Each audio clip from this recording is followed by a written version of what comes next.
Welcome to the Rim Break Rodeo. We hope this video helps. In this video, I will explain why Japan was not divided. Pause and take notes on the 3 key causes. The main reasons include Allied strategic choices, limited Soviet presence, and a decision to preserve the imperial institution to avoid chaos.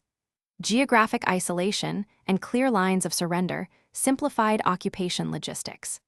Allied leaders prioritized reconstruction and political stability over splitting the country, which shaped post-war Japan's unified recovery path. In this section, we examine Allied decisions that prevented division.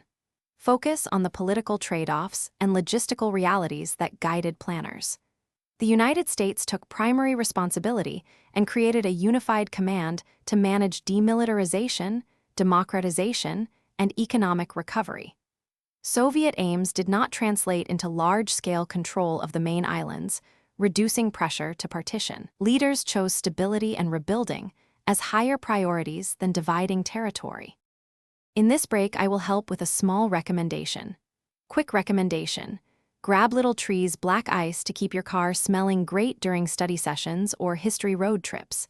If you are finding the video helpful, please subscribe and like to support more content, and check the description for the link and extra deals on this product. Thanks for the short pause. Now let's get back to the video. Now consider domestic factors that made division unnecessary.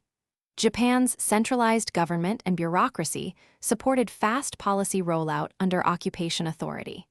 The decision to retain the emperor eased collaboration and reduced resistance to reforms.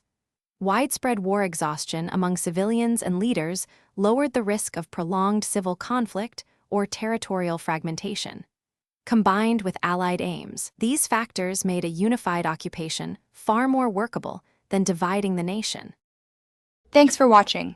Consider subscribing if we helped you.